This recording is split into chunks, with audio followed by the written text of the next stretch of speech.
Good evening, ladies and gentlemen. There are still a few seats if anybody's looking for somewhere to sit. I'm pleased to welcome you to this evening's public information session on pathways to Bermuda. My name is Aderonka Batamosi Wilson, and I am your moderator this evening. I am pleased to introduce our speakers today. They are the Minister for Home Affairs, Senator the Honorable Michael Fahey, JP, Junior Minister for Home Affairs, the Honorable Sylvan Richards, JP, MP. He will be followed by the Attorney General and Minister for Legal Affairs, the Honorable Trevor Minus, JP, MP. I pause to acknowledge the other ministers and members of Parliament and of the Senate who have joined us this evening. Ladies and gentlemen, I will ask you to save your questions and comments until the end of the formal presentation. It's at that point I will come back and share with you how we'll have the rest of our time together. So I now invite Minister Fahey to the podium.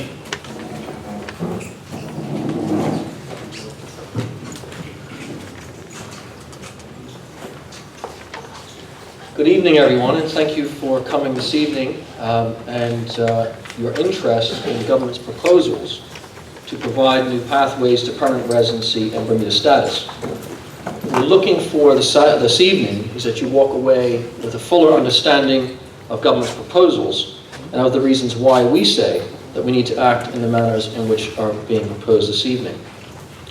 In addition, we will look at the existing issues with our legislation and why we believe we need to act. We will also discuss the social and economic benefits for Bermudians in doing so. I'm going to start, first of all, with a history on recent immigration law in Bermuda. Prior to 1989, Bermuda status was granted under the discretion of the minister. These were limited to a set number per year, and often a committee would vet potential applications.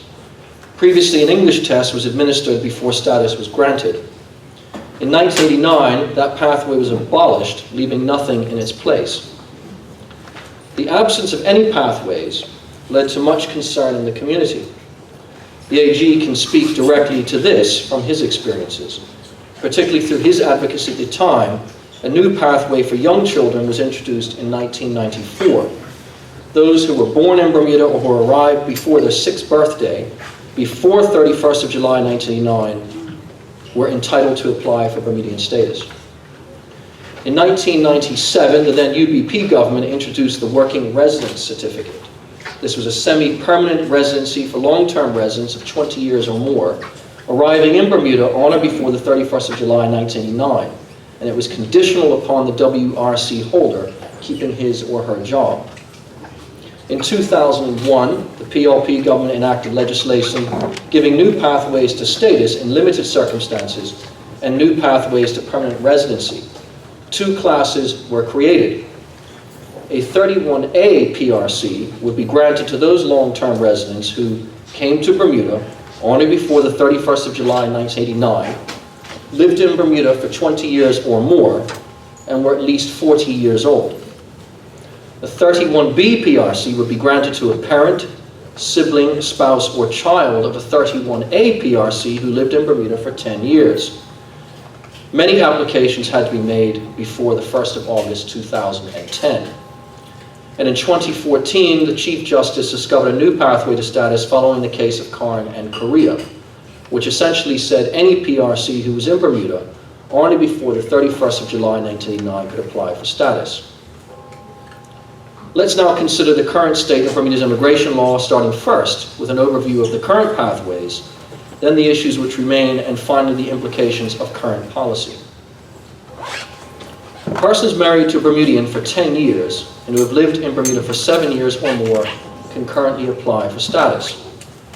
There is a 5-year pathway for the under 22 children, stepchildren, and adopted children of Bermudians who do not otherwise qualify for status. And there is also a pathway for those with a qualifying Bermudian connection, which is a residual category for persons who have effectively lived as a Bermudian for 10 years or more. I briefly mentioned Karn and Korea. And this newly discovered pathway is effectively open only to PRCs now for people who've been in Bermuda for at least 27 years or more, given the date of the 31st of July 1989. Now let me emphasize here, and I've said this many times, that 1,455 people were eligible under that pathway. So far, only about 760 have applied, and approximately 300 or so have been granted to date. In terms of pathways to PRC, very few remain. The children and spouses of 31A PRCs can apply for permanent residency. And certain executives who have been free of work permit requirements for 10 years or more can apply for permanent residency under the Incentives for Job Makers Act of 2011. So that leaves us with gaps.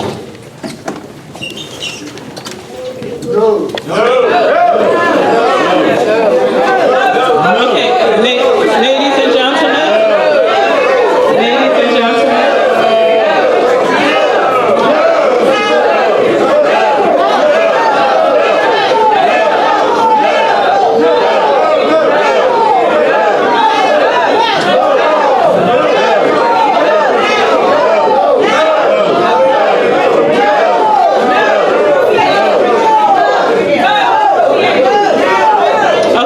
Ladies and gentlemen. Ladies and gentlemen, we could do one of two things. You can continue and nobody will be heard, or we can end our session together.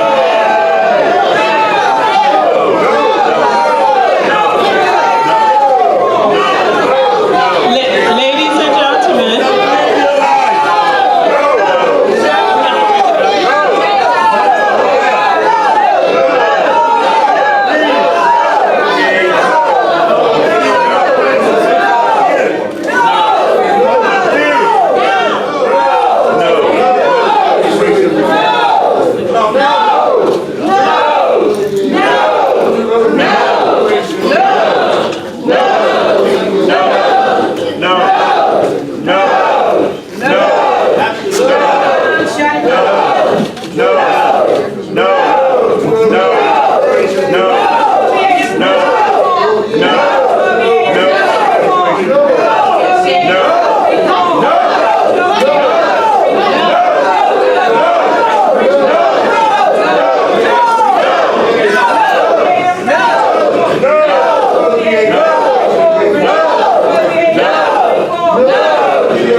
No!